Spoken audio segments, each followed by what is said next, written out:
do Senhor, paz do Senhor, sejam todos bem-vindos ao meu devocional, ao nosso devocional semanal.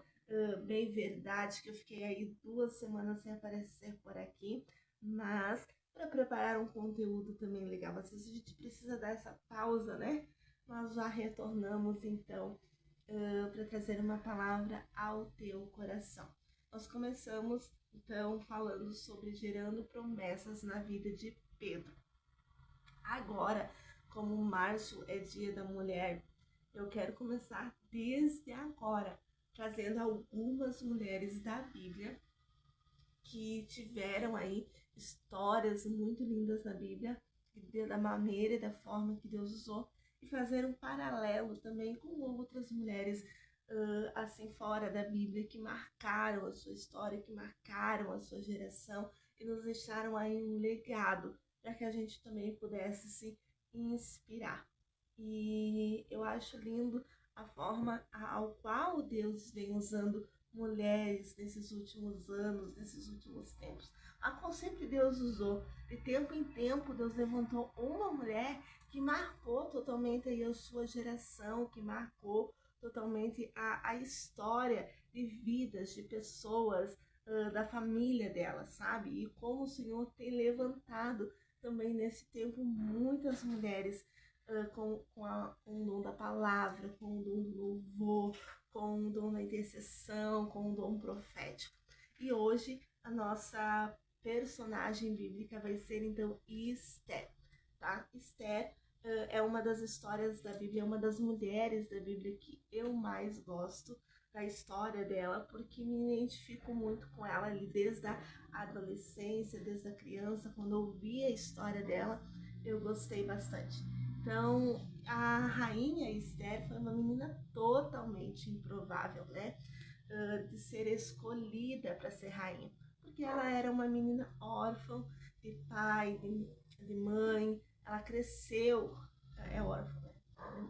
Ela cresceu com o seu primo aí, Mordecai, ele que, mais do que eu, ele que ensinou ela, ele que conduziu ela, ele que foi a pessoa assim que ficou responsável de ensinar ela e até ela então se tornar rainha.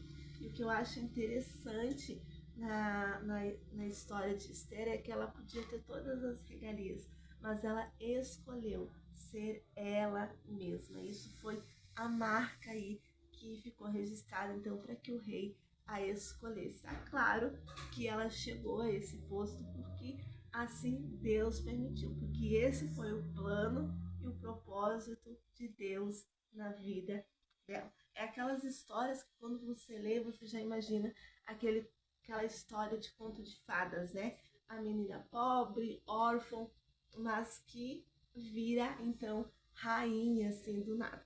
É mais ou menos isso. Eu assim, eu indico você ler todo o livro de Esther, que você vai se apaixonar pela história. Mas eu quero ler com vocês então Esther no capítulo 4, no versículo 14, que vai dizer assim: Pois se todo o tempo te calares agora, de outra parte se levantará socorro e livramento para os judeus. Mas tu e a casa de teu pai perecerei. Quem sabe se não fostes elevada a rainha para tal tempo como este. Uma das coisas que eu aprendo com a história de Esther é que a gente precisa conhecer o tempo, o nosso tempo, o tempo do propósito de Deus se cumprir na nossa vida. Às vezes a gente passa o tempo e a gente não viveu aquilo que o Senhor tinha para nós. Assim, no tempo que o Senhor tinha proposto para Eclesiastes, vai dizer que há um tempo de Deus para todas as coisas. E às vezes a gente permanece aí estagnada apenas num tempo, porque tem tempos que a gente fica mais confortável, não é mesmo?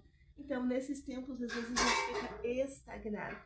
A gente fica naquele lugar e não quer sair daquele lugar para não gerar desconforto em nós. A Bíblia também vai contar de uma tribo de Israel chamada Isacar, que ela ganhou a batalha porque ela conhecia o tempo. Então aqui, Esther, ela não foi escolhida somente para ser rainha, para Deus exaltar ela como presente por tudo aquilo que ela sofreu na infância, na adolescência, com a perca dos pais, porque era órfão, não. Deus nunca usa nunca nos dá um chamado, uma promessa para nós sermos felizes pela história de vida que a gente tem. Não, pelo contrário, a nossa própria história de vida, ela carrega um propósito. Ela carrega etapas, degraus que a gente tem que ir passando, até chegar ao cumprimento da promessa do Senhor na nossa vida. A nossa história é o que vai nos moldando para vivermos a promessa do Senhor na nossa vida. E aqui o Mardoqueu, ele vai fazer um chamado para Esther. Quem sabe não foi para este tempo que o Senhor tem te escolhido.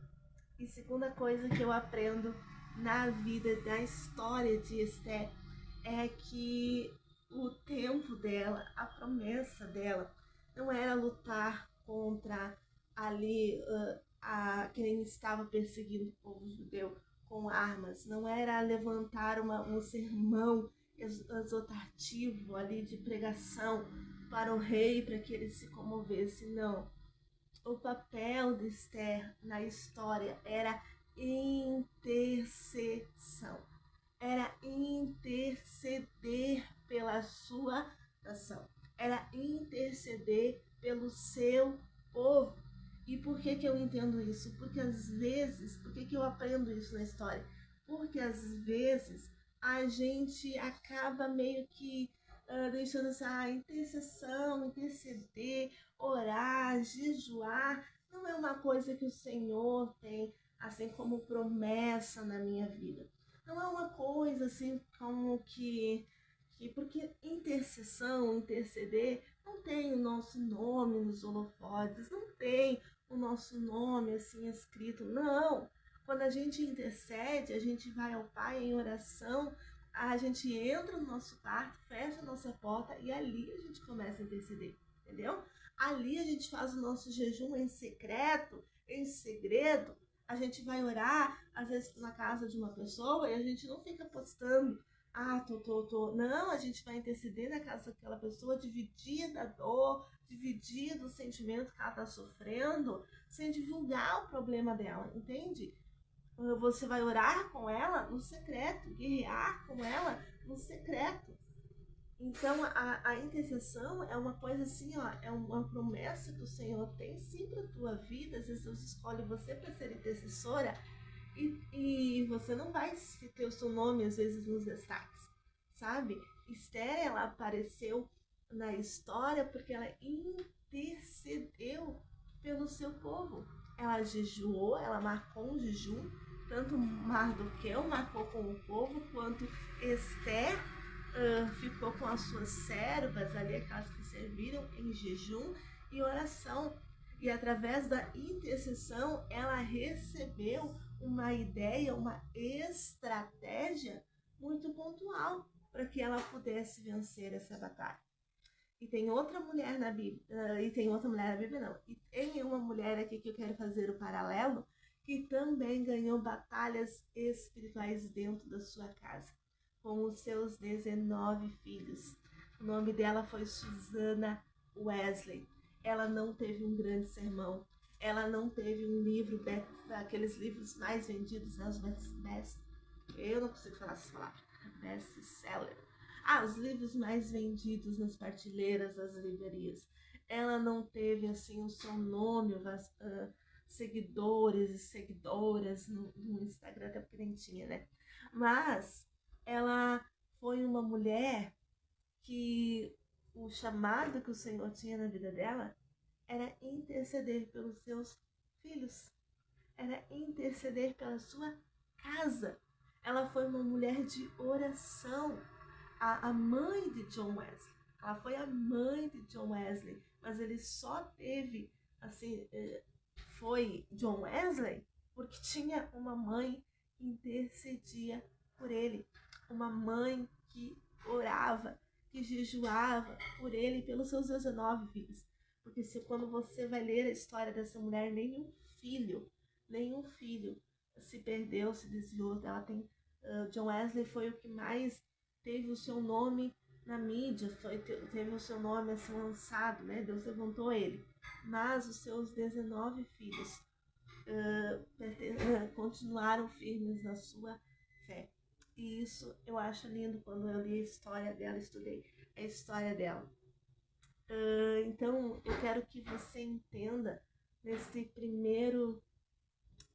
nessa primeira série de mulheres, gerando promessas na vida de mulheres, que às vezes nem sempre o chamado que o Senhor tem na nossa vida vai ser para nos levar às ações.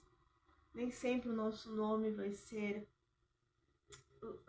lançado, nem sempre nós vamos ter muitos seguidores no Instagram, nem sempre os nossos vídeos no YouTube vão bombar, nem sempre. E tá tudo bem, porque se nós estivermos debaixo da direção de Deus, é o que importa. Às vezes nós carregamos um peso muito grande, achando que o nosso propósito tem que ser visto, sabe? Nós temos que andar com a agenda cheia, nós temos que andar com a casa cheia, orando pelas pessoas, nós temos que cantar em grandes igrejas. Às vezes a gente confunde assim os status, confunde as coisas com o ser de Deus, com a presença de Deus, e essa cobrança vai nos enchendo de pesos desnecessários. Não é porque você prega que a tua agenda tem que estar cheia todo ano. Não é porque você canta que a tua agenda tem que estar lotada todo ano. Às vezes Deus escolhe tempos para te parar, para te encher o teu vaso, sabe? Às vezes Deus escolhe para o teu tempo, para a tua agenda, para que você possa apenas ser filha dele, apenas para ter momentos com você a sós, apenas para te pegar no colo, sabe? Ter aquele colinho de pai, apenas para que você se reabasteça de força, se reabasteça de graça, porque só quem prega sabe a luta que é. Só quem canta, só quem vive o ministério com intensidade sabe o peso que é. Não é o que você tem um dom, um talento que você precisa sempre estar nativa. Às vezes Deus nos dá tempo para descansar. E às vezes o nosso tempo é interceder. A Esther não deixou de ser rainha, porque intercedeu, ela continuou sendo a mesma posição dela. Ela não perdeu a sua posição de rainha. Mas teve um tempo em que ela precisou deixar de ser rainha para ser intercessora. Teve um tempo em que ela não deixou de ser rainha, mas teve um tempo assim que a função dela não foi se interceder, sabe? Foi ser intercessora. Susana Wesley, ela foi uma grande mulher, mas quem vivenciou isso não foram os de fora, foram os filhos dela. Quem vivenciou a grande mulher que Susana Wesley foi, não foi os de fora, foi os de dentro da casa, foi os filhos. Quem conviveu com uma mãe que ora, que jejua, foi os filhos. Ela influenciou os filhos dela. Se a gente pode pensar, olha, bastante filho para ela influenciar. E ela conseguiu influenciar a casa dela. E isso é muito grandioso na presença de Deus. Isso é muito grande na presença de Deus. A tua oração, o teu jejum, o teu sacrifício, sabe, é muito grande. Às vezes o teu legado vai ser... Às vezes o teu legado, quando você partir, vai ser, olha, aquela mulher era uma mulher de oração. Não tinha talvez um grande sermão, não tinha grandes livros, mas foi uma mulher de oração. Sabe, por muito tempo, logo que eu comecei o meu ministério, eu me cobrava demais. Sabe, eu tinha essa mentalidade de achar que, como, por exemplo, quando eu era líder de jovens, eu achava que eu ia morrer liderando jovens. Que assim, ó, essa ia ser minha função a vida toda. E de repente, quando o Senhor corta isso, Foi um processo muito doloroso. Eu entender que eu não era mais líder de jovens, que Deus tinha outra coisa para mim. Então, eu passei a ministrar a palavra do Senhor. E daí a gente pensa, eu vou ministrar todos os meses, a minha agenda vai estar cheia, mas não. Nem sempre a minha agenda está cheia, às vezes eu tô com bastante folga até.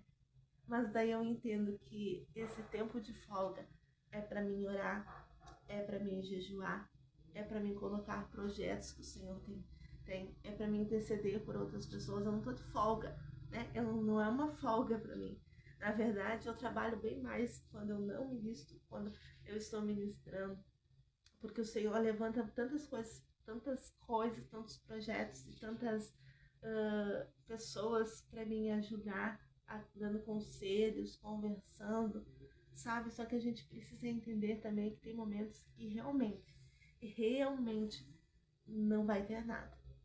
E esse momento em que não tem nada, não é um momento de murmurar, não é um momento de reclamar porque não está fazendo nada, não. É para você viver esse nada. É para você descansar a tua mente, o teu coração, se reconectar com Deus, orar, conversar com Deus, cantar louvores na tua casa, cuidar da tua família, sabe? Deitar no sofá e apenas meditar naquilo que o Senhor já tem falado ao teu coração. Então entenda o teu tempo. Entenda o tempo do teu chamado. Entenda aquilo que o Senhor quer para você em cada tempo da tua vida. Tá bom? Ó, já passei do horário, mas terminei então as duas mulheres que eu tinha para falar hoje. Tanto Esther quanto Susana foram mulheres que Deus usou para ser intercessora. Esther para ser intercessora do seu povo, da sua nação, e Susana Wesley para ser intercessora dentro da sua casa, dentro dos seus filhos. E foi o seu filho John Wesley, então através dele, que Deus ganhou multidões, que Deus usou, né, para salvar aí algumas pessoas, para trazer esse avivamento que chegou até nós. E sabe que eu acho lindo que eu li sobre Susana, que uma das orações dela, uma das intercessões dela é que Deus levantasse alguém com um coração, sabe? Que Deus levantasse alguém com um coração em chama, com um coração ardente, aí que levantasse esse avivamento na Inglaterra. Essa foi uma das orações, que Deus levantasse alguém com um coração ardendo pela palavra do Senhor. E Deus levantou então o seu próprio filho. Não é lindo? Gente, é linda essa história. É lindo. Então que você possa se inspirar na história de Esther, se inspirar na história de Susana Wesley e entender que a intercessão é algo poderoso. É algo poderoso que através de você Deus possa levantar alguém da tua casa, alguém da tua família, alguém dessa nação. Antes de eu encerrar, eu preciso encerrar, eu sei já passei, talvez a metade já desistiu até aqui de escutar esse vídeo. Mas se você ficou até aqui, deixa eu te falar, uma pessoa intercessora, uma pessoa que tem um coração de intercessora, ela não fica competindo com ninguém. Não, mas ela influencia muita gente, ela influencia uma nação a se dobrar aos pés do Senhor Jesus. Vamos orar? Vamos? Senhor meu Deus, Senhor meu Pai, eu te agradeço por cada vida que está assistindo esse devocional e te peço que esse coração aí, que a gente ora também por mais corações que ardem pela tua palavra, mais corações que ardem aí por ti, mais corações que estão dispostos a viver um avivamento dentro da sua casa, dentro do seu lar, dentro da sua cidade, dentro da sua nação. Mulheres, Senhor Jesus, que possam se levantar como intercessoras no seu tempo. Mulheres que se levantam com o dom da intercessão, Senhor Jesus, para orar pelos seus filhos, orar pela sua nação, orar, Senhor Jesus, para o seu povo, para que o Senhor salve e resgate mais vidas para ti. Te agradecemos, Senhor Jesus, porque o Senhor nos tem chamado para este tempo. Em nome de Jesus, amém. E até o próximo devocional.